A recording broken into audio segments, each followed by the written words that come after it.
अस्सलाम वालेकुम। अच्छा जी, जो आज का हमारा टॉपिक है वो अस्थमा, इसको हम डिटेल में डिस्कस करेंगे। हमारे पाकिस्तान में मोस्टली काफ़ी ज़्यादा अस्थमा के पेशेंट की रेशो है, इसीलिए हम इसको ज़रा डिटेल में देखेंगे कैसे अस्थमा होता है, क्या कैसी पैथोजेनेसिस है, क्या क्लिनिकल फीचर है, पेशेंट को क्या होता है जब अस्थमा होता है, क्या इसको हमने ट्रीटमेंट देना है। बच्चों, इसका ट्रीटमेंट हम काफ़ी अच्छे से करेंगे। क्यों? क्योंकि यहाँ पे ट्रीटमेंट लिखा नहीं हुआ है, यहाँ पे पैथोमा वाली बुक में और फर्स्ट एड वाली बुक में, लेकिन मैं आपको मेडिसिन से इसका प्रॉपर डिटेल में ट्रीटमेंट करवाऊंगा, कैसे इसका स्टेप वाइज हमने ट्रीटमेंट करना है, क्योंकि ये काफ़ी ज़्यादा इंपॉर्टेंट टॉपिक है। ठीक है, क्योंकि इसका मोस्टली जो क्वेश्चन आता भी है ना, वो आता ही ट्रीटमेंट से है। ठीक है, क्लिनिकल फीचर 3 से 4 हम वो तो मतलब कि डायरेक्टली इंडिकेट कर देंगे कि पेशेंट एस्थमा का है। अच्छा, अब इस पेशेंट के अंदर होता क्या है? एस्थमा वाले पेशेंट के अंदर ना रिवर्सिबल एयरवे ब्रोंको कंस्ट्रिक्शन होती है। ठीक है, किसी ना किसी एलर्जी की वजह से। फॉर एग्जांपल पेशेंट को, अब हम इसकी ये है इसकी डेफिनेशन। अब हम बात करते हैं इसकी कॉजेज़ की। ऐसी कौन सी कॉजेज़ हैं जिसकी वजह से पेशेंट को क्या हो सकता है? एस्थमा हो सकता है। ठीक है, अब देखें ये इसकी कॉजेज़ कह लें या इसको कह लें कि कौन सी ऐसी ट्रिगर्स हैं जो पेशेंट को एस्थमा करवाते हैं। ठीक है, स्मोक ये करवा सकता है। ठीक है, परफ्यूम से पेशेंट को एलर्जी है, उसकी वजह से क्या हो सकता है? एस्थमा हो सकता है। ठीक है, उसके बाद उसने पेट्स रखे हुए हैं, उसकी वजह से पेशेंट को एलर्जी हो सकती है। कोई ना कोई ड्रग्स की वजह से हो सकती है। ड्रग्स वाला मोस्टली एमसीक्यूज आ जाता है, और इसमें भी मोस्ट लाइकली कौन सा हो सकता है? Non steroidal anti inflammatory drug. हम इसको भी डिटेल में डिस्कस करेंगे कि ये जो एनसेड है ये कैसे हमारा एस्थमा करवा सकता है। ठीक है, अभी आपने परेशान नहीं होना। फिर एक्सरसाइज इंड्यूस एस्थमा, उसकी ये एक्सरसाइज की वजह से भी अस्थमा पेशेंट के अंदर हो सकता है। और किस कॉज की वजह से हो सकता है? इसको हम बोलते हैं नॉन एलर्जिक अस्थमा। ठीक है, अब नॉन एलर्जिक का मतलब ये है कि विदाउट पेशेंट को एलर्जी नहीं है, लेकिन इनकी वजह से अस्थमा हो सकता है। उनमें सबसे पहले आपकी ड्रग की हिस्ट्री आ जाएगी और एक्सरसाइज की। ये किसके अंदर आएंगी? ये नॉन एलर्जिक अस्थमा के अंदर आएंगी। ठीक है, और कौन कौन सी चीज़ें करवा सकती हैं? कुछ माइट्स करवा सकते हैं, फिर पॉलन्स करवा सकते हैं। ये सारे इसकी कॉजेज़ हैं। इनमें से जो मोस्ट इंपॉर्टेंट है वो एक आप याद रख लें, पेट वाला याद रख लें। उसकी वजह से एलर्जी होती है तो फिर रिवर्सिबल एयर वे ब्रोंको कंस्ट्रिक्शन हो जाती है, जिसकी वजह से आपकी एयर सही तरह जा नहीं सकती लंग्स के अंदर। ठीक है, जो हमारा पार्शियल प्रेशर ऑफ ऑक्सीजन होता है ब्लड में वो कम हो जाता है, कार्बन डाइऑक्साइड का लेवल बढ़ जाता है। इसीलिए हमने इस डिजीज़ को किसके अंदर लिखा है? क्रोनिक ऑब्स्ट्रक्टिव पल्मोनरी डिजीज़ के अंदर हम इस पेशेंट को, इस डिजीज़ को लिखते हैं। ठीक है, जो हमने सीओपीडी की ये मोस्ट लाइकली जो मेडिसिन की बुक्स हैं उनमें उन्होंने एम्फोसीमा और क्रोनिक ब्रोंकाइटिस को लिखा हुआ है, या ब्रोंकिएक्टेसिस को सॉरी लिखा हुआ है किसके अंदर? इसके अंदर सीओपीडी के अंदर। लेकिन सीओपीडी में एस्थमा भी हो सकता है। क्यों? क्योंकि इस पेशेंट के अंदर ऑक्सीजन का लेवल कम है और PaCO2 का लेवल इंक्रीज है, जो डायरेक्टली इंडिकेट क्या करता है पेशेंट को? क्या है? एस्थमा। और इस पेशेंट के अंदर भी क्या होगा? फोर्स एक्सपायरेटरी वॉल्यूम डबल कम होगा as compare to force vital capacity. ठीक है, ये कुछ 3 से 4 इसके इंपॉर्टेंट क्लिनिकल फीचर हैं, ये आपने इसमें याद रखने हैं। ये जो मैंने ये आपको जो इंपॉर्टेंट कॉजेज बताई हैं ये वाली। अब हम बात करते हैं इस पेशेंट के क्लिनिकल फीचर की। पेशेंट को कौन कौन से क्लिनिकल फीचर हो सकते हैं जिसके साथ वो अपेयर कर सकता है? ठीक है, अब इसमें क्या कौन कौन से क्लिनिकल फीचर आ सकते हैं? फर्स्ट ऑफ ऑल हमने सबसे याद रखना है, पहले इस पेशेंट को डिस्निया होगा। ठीक है, डिफिकल्टी इन ब्रीदिंग। क्यों? क्योंकि एयर तो सही तरह जो कार्बन डाइऑक्साइड है वो बाहर नहीं जा रही और एयर अंदर नहीं आ रही। इस पेशेंट के अंदर वीजिंग, ये बहुत इंपॉर्टेंट, काफ़ी इंपॉर्टेंट इसका क्लिनिकल फीचर है। वीजिंग नहीं आपने बोलना। ठीक है, और इस पेशेंट के अंदर क्या हो सकता है? इस पेशेंट के अंदर और प्रोडक्टिव कफ हो सकती है। इंपॉर्टेंट, ये भी important, wheezing, productive cough plus dyspnea. ठीक है, डायरेक्टली इंडिकेट करेंगे किसको? ये पेशेंट कौन सा है? एस्थमा का पेशेंट है।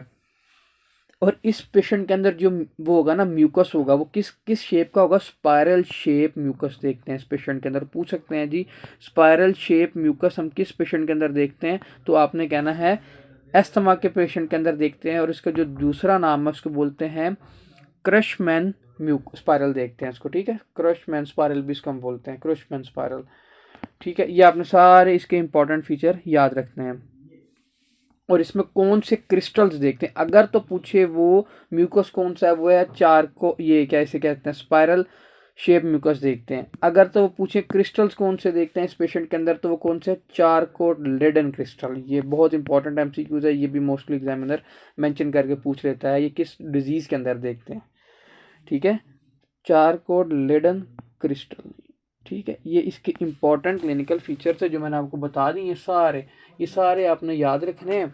एग्जामिनर क्वेश्चन भी इन्हीं को मेंशन करके पूछता है।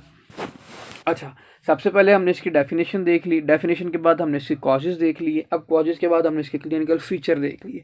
ये सारे इंपॉर्टेंट 3 से 4 क्लिनिकल फीचर हैं, ये पेशेंट के अंदर मेंशन करके वो क्लिनिकल फीचर क्वेश्चन में मेंशन करके वो एमसीक्यूज पूछ सकता है। ठीक है, इस पेशेंट के अंदर फिर अगर फॉर एग्जांपल PaCO2 का लेवल ज़्यादा है ना, partial pressure of carbon dioxide का लेवल ज़्यादा है, तो आप मुझे बताएं इस पेशेंट के अंदर टेकिपनिया हो सकता है, वो ज़ोर ज़ोर से सांस लेने की कोशिश करके किसको बाहर फेंकेगा, कार्बन डाइऑक्साइड को बाहर फेंकेगा। ये पेशेंट अपने एक्सेसरी मसल्स जो होते हैं उनको यूज़ करेगा। ठीक है, एक्सेसरी मसल्स को डेफिनेटली यूज़ करेगा। ये जो इंटरकोस्टल मसल्स होते हैं, external intercostal muscle accessory muscles में आते हैं, इनको यूज़ करके वो ज़्यादा से ज़्यादा इसको कार्बन डाइऑक्साइड को बाहर निकालने की कोशिश करेगा, ज़ोर ज़ोर से सांस लेगा। इस पेशेंट के अंदर स्वेटिंग भी हो सकती है। ठीक है, ये सारे इंपॉर्टेंट क्लिनिकल फीचर हैं जो आपने ज़रूर याद रखना है। एग्जामिनर मेंशन करके क्वेश्चन के अंदर आपसे पूछ सकता है। ये इसमें 1 से 2 तो काफ़ी ज़्यादा इंपॉर्टेंट है। ये क्रशमैन पूछ सकता है आपसे, फिर दूसरा इसमें चारकोल लेडन क्रिस्टल और वीजिंग, ये आपने नहीं भूलना है। अब बात करते हैं पैथोजेनेसिस की, कि इस पेशेंट के अंदर किस तरह एस्थमा हो सकता है। जो हम इसकी पैथोजेनेसिस है ना, मैं आपको यहाँ से भी पढ़ाऊँगा। पहले मैं आपको लेके जाता हूँ यहाँ से फर्स्ट एड वाली बुक पे। फर्स्ट एड पे जो उसने टाइप 1 हाइपर सेंसिटिविटी रिएक्शन लिखा हुआ ना, मैं पहले एक दफ़ा वो समझाऊंगा। वो समझाने के बाद दोबारा मैं आपको फिर पैथोमा वाली बुक पे लाऊंगा। यहाँ पे भी वही बातें लिखी हैं, लेकिन वहाँ पे ज़रा आसान करके लिखी हुई हैं, आपको ज़्यादा अच्छी समझ आ जाएगी। चलें, ये देखें, ये है टाइप 1 हाइपर सेंसिटिविटी रिएक्शन, और ये किस पेशेंट के अंदर होता है, ये एस्थमा वाले पेशेंट के होता है, पेशेंट के अंदर होता है। अब देखिए जी, एस्थमा वाले पेशेंट के अंदर ना 2 फेजेस देखते हैं, एक देखते हैं हम अर्ली और एक देखते हैं late. Type 1 hypersensitivity reaction के अंदर, एस्थमा के अंदर टाइप 1 नहीं होता है। देखें अर्ली फेज के अंदर क्या होता है, एंटीजन आता है आपका, एंटीजन आके लगता है किस पे, IgE मैस्ट सेल्स के ऊपर लगता है। ये करते हैं क्रॉस लिंकिंग। जब ये क्रॉस लिंकिंग करेंगे इस तरह करके, तो जो मैस्ट सेल है वो डीग्रेनुलेट हो जाएगा। जब मैस्ट सेल डीग्रेनुलेट हो जाएगा तो ये किसको रिलीज करेगा, ये हिस्टामिन को रिलीज करेगा, ल्यूकोट्रीन्स को रिलीज करेगा।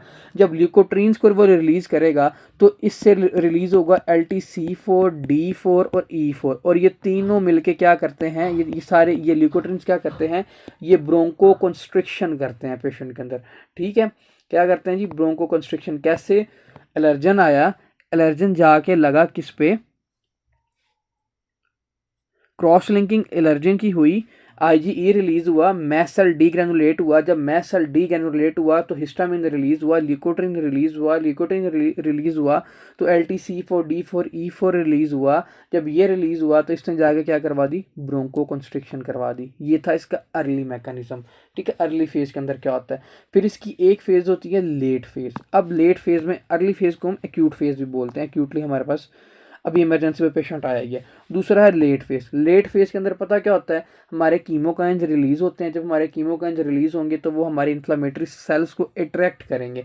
जब वो इन्फ्लामेटरी सेल्स को अट्रैक्ट करेंगे, लाइक फॉर एग्जांपल उसने एसिनोफिल्स को अट्रैक्ट किया, उसने वहाँ पे आके इन्फ्लामेशन करवाई। इन्फ्लामेशन करवाने की वजह से उसने क्या कर दिया, वहाँ पे टिश्यू को डैमेज कर दिया। इसको हम क्या कहते हैं, लेट फेज। और ये 2 फेजेस देखते हैं किसके अंदर, एस्थमा वाले पेशेंट के अंदर देखते हैं।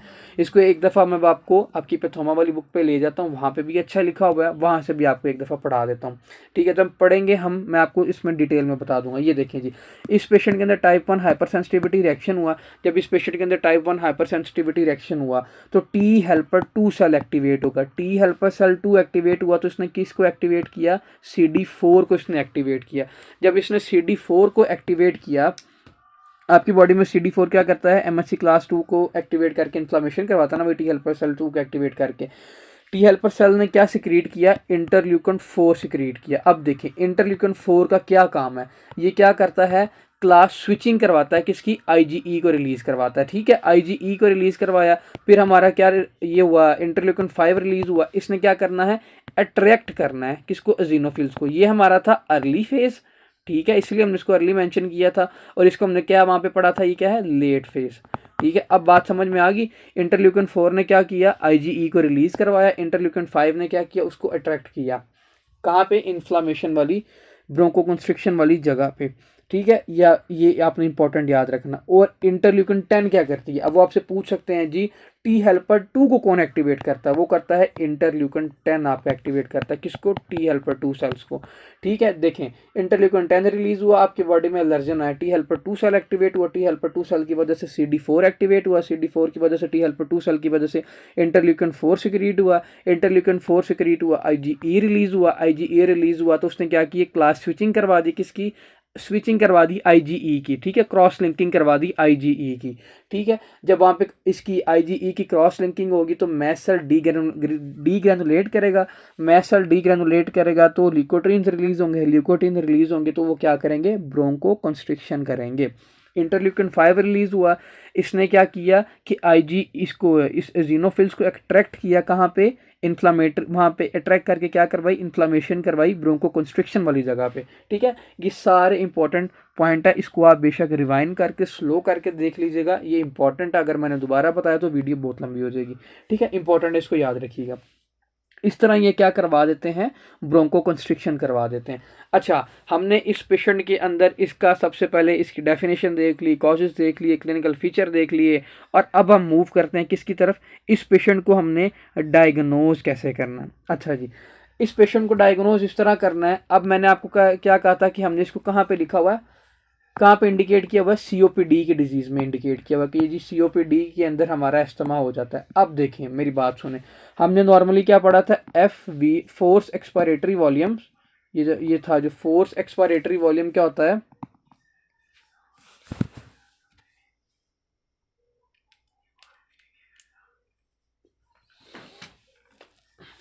हमने ये पढ़ा था जो फोर्स एक्सपायरेटरी वॉल्यूम है वो क्या करता है, ज़्यादा कम होता है as compare to force vital capacity. हमने यही पढ़ा था ना, किसके अंदर, जब हमने सीओपीडी को डिस्कस किया था उसके अंदर हमने यही पढ़ा था, फोर्स एक्सपायरेटरी ज़्यादा कम होता है as compare to force vital capacity. ठीक है, इस पेशेंट के अंदर स्पायरोमेट्री पे हमें ये लेवल कम मिलेंगे, डेफिनेटली मिलेंगे। तो इस पेशेंट के अंदर हम स्पायरोमेट्री कर सकते हैं पहला टेस्ट। दूसरा इसके अंदर हम क्या करते हैं, इस पेशेंट के अंदर हम करते हैं मेथाकोलिन चैलेंजिंग टेस्ट। मेरी ना पेंसिल की बैटरी लो हो गई है, मेथाकोलिन चैलेंजिंग टेस्ट।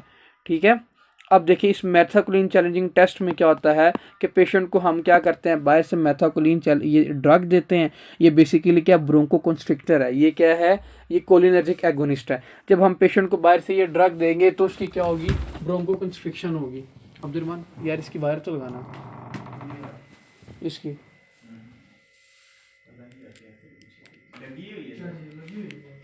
लगी है सर।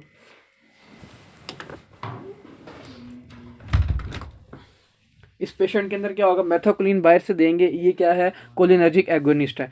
ये कोलिनर्जिक एगोनिस्ट है तो क्या होगा, पेशेंट देखें। अब सबसे पहले ना इसको बताने से पहले, मेथाकोलिन को बताने से पहले मैं आपको एक नॉर्मल फिनोमेना बता देता हूँ, नॉर्मल मैकेनिज्म बताता हूँ कि क्या होता है। देखें, पैरासिम्पथेटिक कंडीशन के अंदर ना मैं आपके ब्रोंक्यूल्स की बात कर रहा हूँ। पैरासिम्पथेटिक के अंदर क्या होता है कि वेजो कंस्ट्रिक्शन होती है, सॉरी ब्रोंको कंस्ट्रिक्शन होती है। ठीक है, ये इंपॉर्टेंट है, ब्रोंको कंस्ट्रिक्शन होती है। लेकिन सिंपथेटिक के केस के अंदर ना पता आपको क्या होती है, ब्रोंको डायलेशन होती है। अब देखिए हमने इसको डायग्नोज करने के लिए मेथाकोलिन क्यों देना है, मेरी बात सुने। देखें, मेथाकोलिन की जो हाफ लाइफ है ना वो बहुत कम है, इसीलिए हम इस पेशेंट को डायग्नोज करने के लिए ना मेथाकोलिन ड्रग दे देते हैं। जब हम इसको डायग्नोज करने के लिए बाहर से मेथाकोलिन ड्रग देंगे, मेथाकोलिन बेसिकली क्या है, कोलिनर्जिक एगोनिस्ट है। अब कोलिनर्जिक एगोनिस्ट कौन से होते हैं, जो पैरासिम्पथेटिक को एक्टिवेट करते हैं, वही है ना कोलिनर्जिक। यही होता है, आपने ANS की ये बेसिक्स में पढ़ा है ना फार्मा की। कोलिनर्जिक में जो पैरासिम्पथेटिक को एक्टिवेट करते हैं, जब हमने बाहर से कोलिनर्जिक एक्टिवेट ये दे दिया, मेथाकोलिन दे दिया, कोलिनर्जिक एक्टिवेटर दे दिया, पैरासिम्पथेटिक सिस्टम एक्टिवेट होगा। जब पैरासिम्पथेटिक सिस्टम एक्टिवेट होगा तो ये जाके ब्रोंको कंस्ट्रिक्शन करवाएगी, डेफिनेटली ये ब्रोंको कंस्ट्रिक्शन करवाएगी।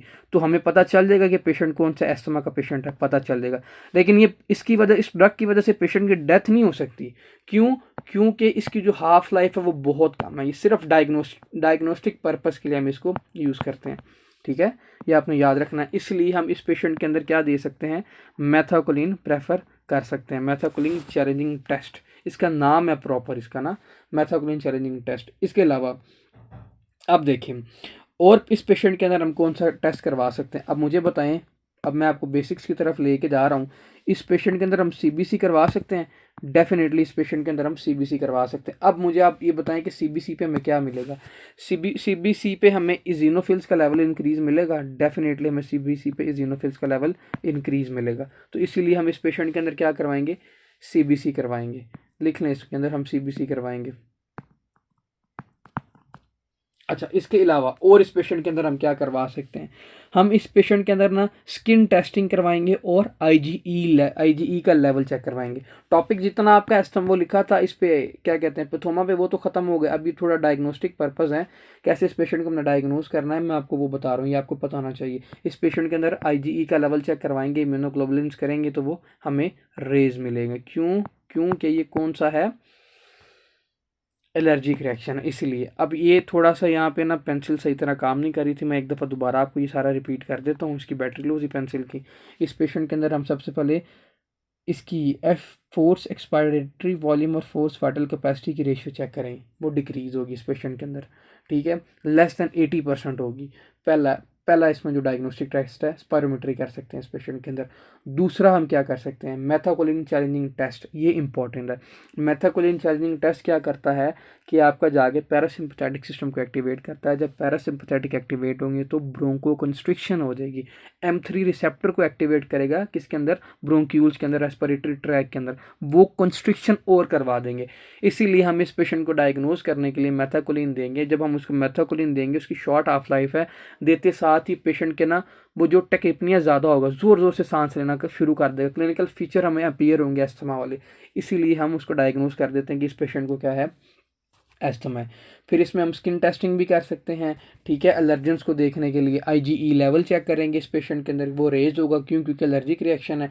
फिर इस पेशेंट के अंदर हम सीबीसी पे क्या देखेंगे, इजिनोफीलिया देखेंगे, इजिनोफिल्स का लेवल इंक्रीज होगा इस पेशेंट के अंदर। ये सारे इंपॉर्टेंट टेस्ट है जो हम इस पेशेंट के अंदर कर सकते हैं। अब हम बात करते हैं ट्रीटमेंट। अब ये जो मैं ट्रीटमेंट है ना, ये आपको मेडिसिन की बुक से करवा रहा हूँ, क्योंकि यहाँ पर ट्रीटमेंट करना ज़रूरी है, क्योंकि एस्थमा के ट्रीटमेंट से ही क्वेश्चन आ जाते हैं, ठीक है। सबसे पहले ट्रीटमेंट पे जाने से पहले ना हम कर लेते हैं ड्रग इंड्यूस्ड एस्थमा। अब ये ड्रग इंड्यूस्ड एस्थमा वाली क्या कहानी है, क्या इसका वो सारा, हम उसको देख लेते हैं। देखें जी, हमारे ये यहाँ से रिलीज़ हुआ, कॉक्स रिलीज़ होता है, लॉक्स रिलीज़ होता है, ठीक है। कॉक्स आगे से साइक्लोऑक्सीजनेज होता है, ल्यूकोट्रीन्स लॉक से ल्यूकोट्रिन्स बनते हैं, कॉक से हमारा प्रोस्टाग्लैंडिन्स बनते हैं। ऐसे ही है, ये देखिए जी, फॉर एग्जांपल ये था कॉक्स और ये है लॉक्स।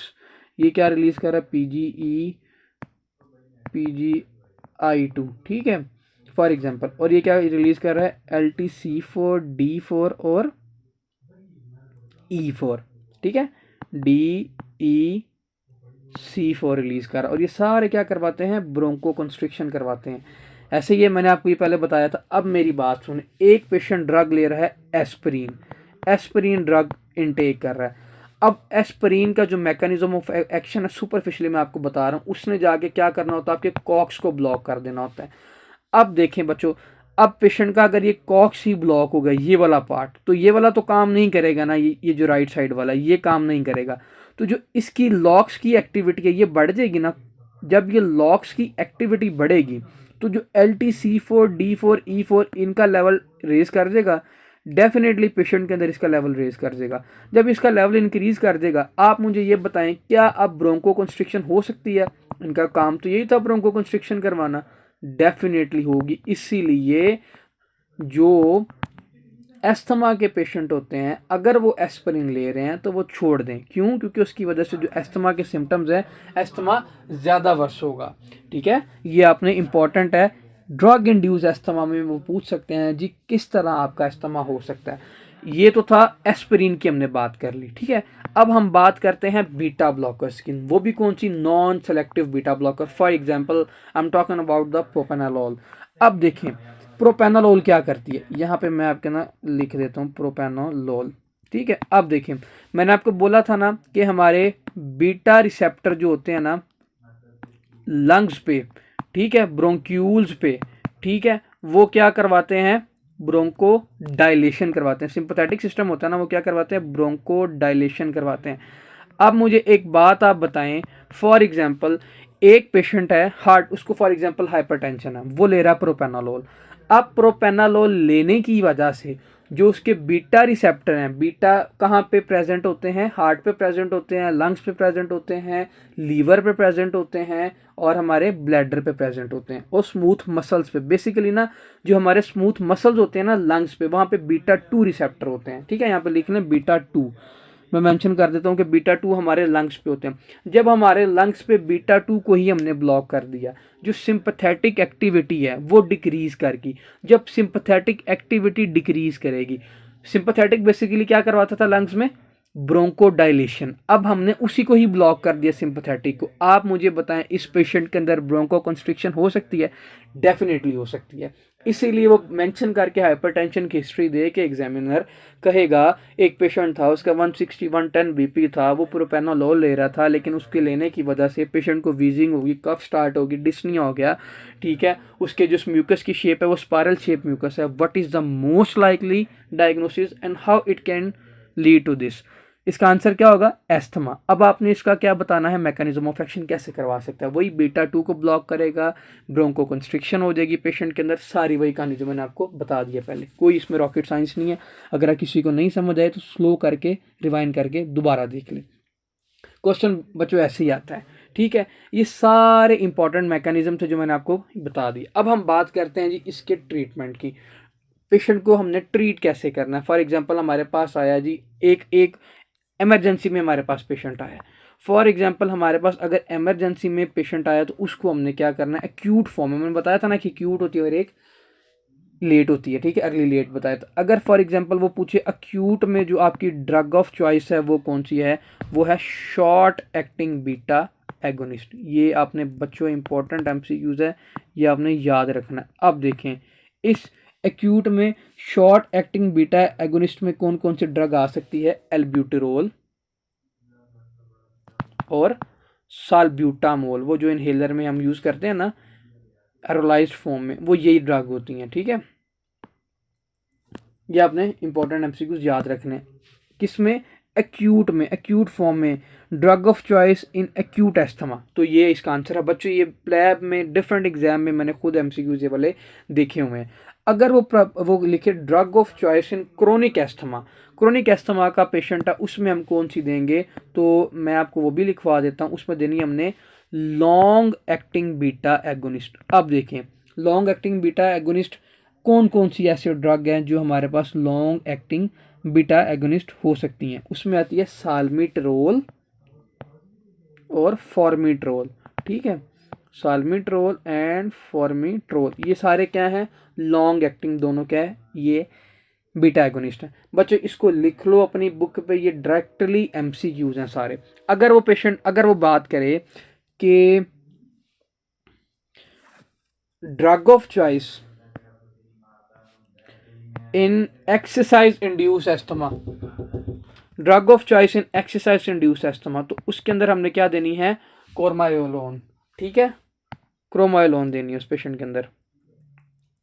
ये भी एमसीक्यूज है कि ड्रग इंड्यूस्ड एस्थमा वाले पेशेंट के अंदर हमने कौन सी प्रेफर करनी है? क्रोमायोलोन ड्रग प्रेफर करनी है। ठीक है, ये सारे एमसीक्यूज से जो मैंने आपको लिखवा दिए, एग्जामिनर पूछ सकता है, और ये सारे मैंने लैब में खुद एमसीक्यूज देखे हैं। अब हम बात करते हैं इसकी प्रॉपर ट्रीटमेंट प्लान की, स्टेप वाइज चलेंगे। फॉर एग्जांपल एक्यूट फेज में आया पेशेंट को, तब क्या देना है? इसके ना 5 स्टेप हैं ट्रीटमेंट के। Step 1, step 2, step 3, step 4 and step 5।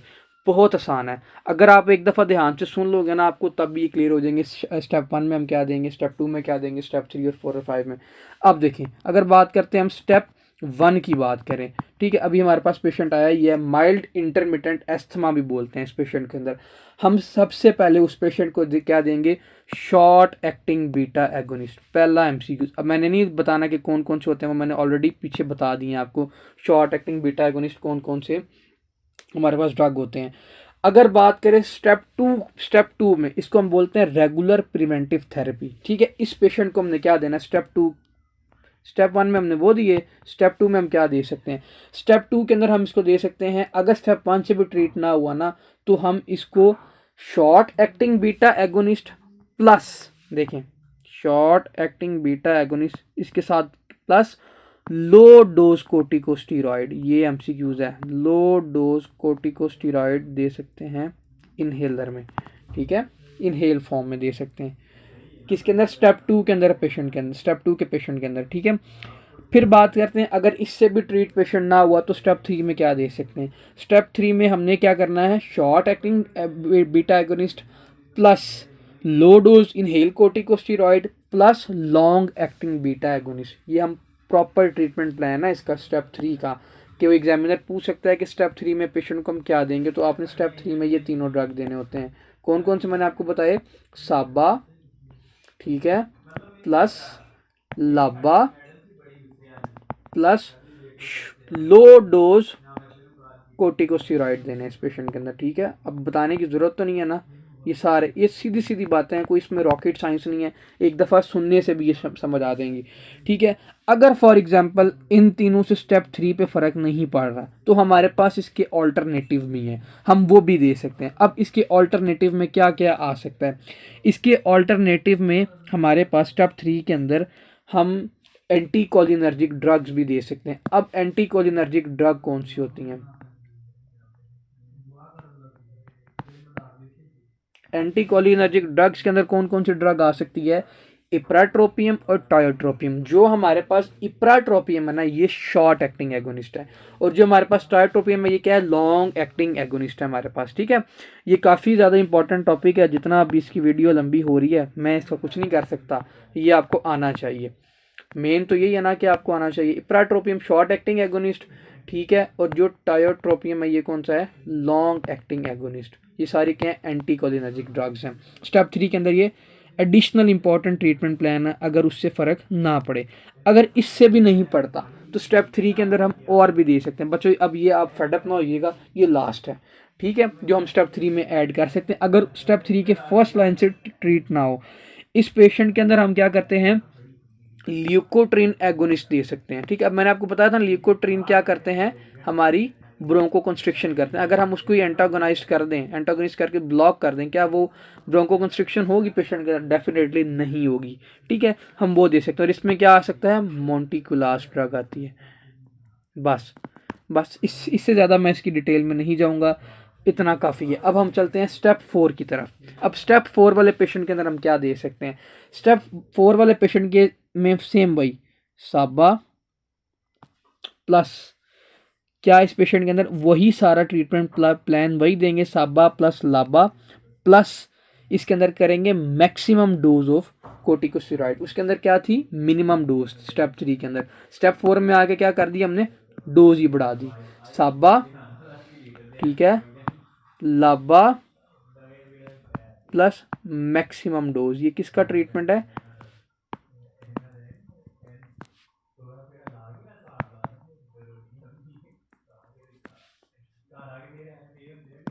Step 4 का ट्रीटमेंट है, ठीक है, ये आपने याद रखना है। स्टेप 4 का ट्रीटमेंट क्या है? साबा लाबा plus maximum dose of inhale corticosteroid. और स्टेप 5 के अंदर हमने क्या करना है? स्टेप ये लास्ट इसका स्टेप है, इसके अंदर हमने ये करना होता है कि आपको ओरल स्टीरॉइड पे शिफ्ट कर देते हैं पेशेंट को, ठीक है, ओरल स्टीरॉइड। बस ये स्टेप 5 का। यहाँ हम उसको क्या करेंगे कि उसका ब्लॉक ही कर देंगे। किसको? आईजीई को ही आईजीई एंटागनिस्ट दे सकते हैं, और उसमें क्या आ जाएगी? ओमेलिजुमैब, ठीक है। ये हमारा क्या है? IgE antagonist. बच्चों पेन की बैटरी लो है, सिर्फ आप इसको ना, मैं बोल रहा हूँ आप लिखते जाना, ठीक है। ये किसका ट्रीटमेंट है? स्टेप 5 का है। इसमें क्या दे सकते हैं? ओरल स्टीरॉइड दे सकते हैं और ओमेलिजुमैब दे सकते हैं इस पेशेंट के अंदर, ठीक है। ये सारा इसका ट्रीटमेंट प्लान था। स्टेप 1 के अंदर साबा दिया, स्टेप 2 के अंदर साबा plus low dose of corticosteroid दिए, स्टेप 3 के अंदर साबा प्लस लाबा plus low dose of corticosteroid.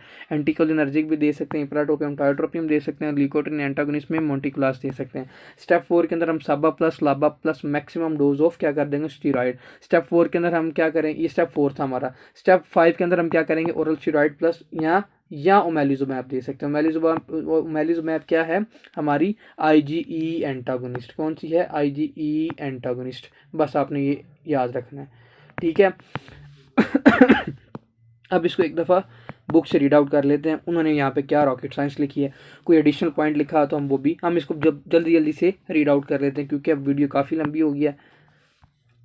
देखें जी, रिवर्सिबल एयरवे ब्रोंको कंस्ट्रिक्शन की एलर्जी, किसी भी एलर्जी की वजह से होता है, इसको एटोपिक एस्थमा भी बोल सकते हैं। Present in the childhood often associated with allergic rhinitis.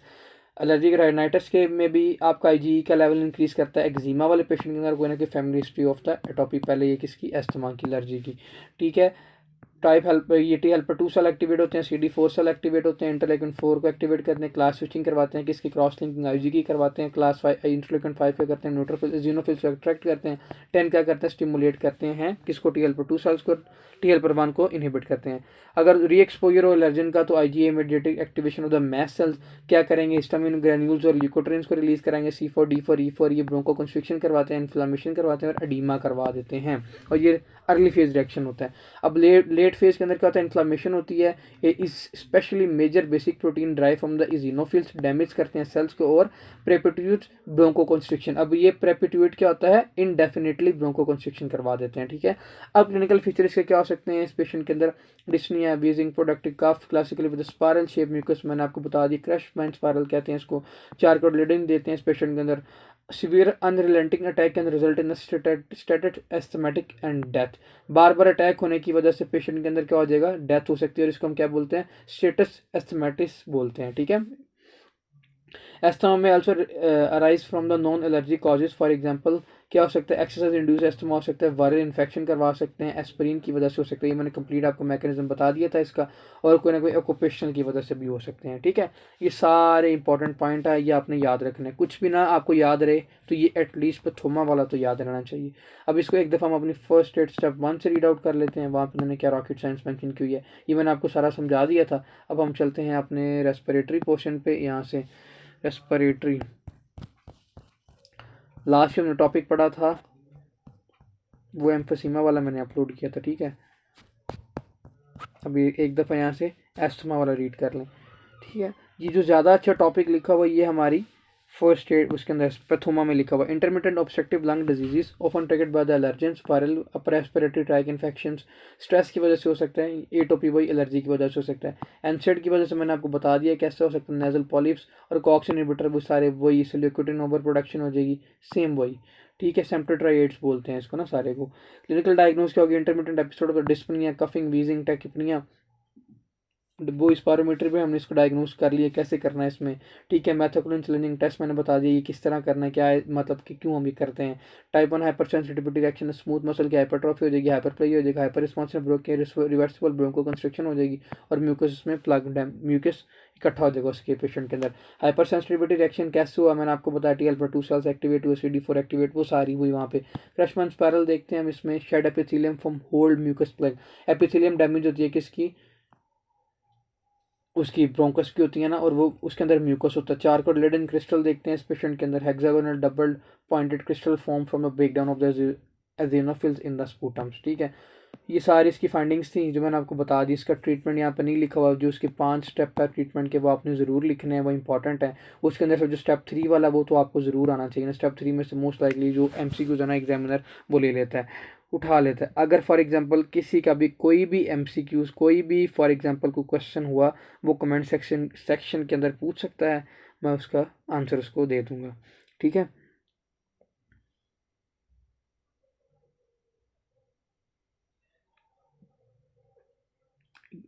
ये देखें इसमें एक और MCQs था, drug of choice for the COPD में हम कौन से ड्रग ऑफ चॉइस दे सकते हैं कार्डियक ऑब्स्ट्रक्टिव पल्मोनरी डिजीज़ के अंदर। फॉर एग्जांपल उसने यहाँ पे बात की है कि कोलिनर्जिक एक्टिविटी अगर फॉर एग्जांपल या ज़्यादा हो गई तो उस पेशेंट के अंदर हम ड्रग ऑफ चॉइस कौन सी देंगे, वो है इप्राट्रोपियम और टाइट्रोपियम, ये मैंने आपको पहले बता दिया था, ठीक है। ये भी एक इंपॉर्टेंट MCQ था, ये भी लिख लीजिएगा। अल्लाह हाफिज़, किसी भी क्वेश्चन हुआ तो पूछ लीजिएगा।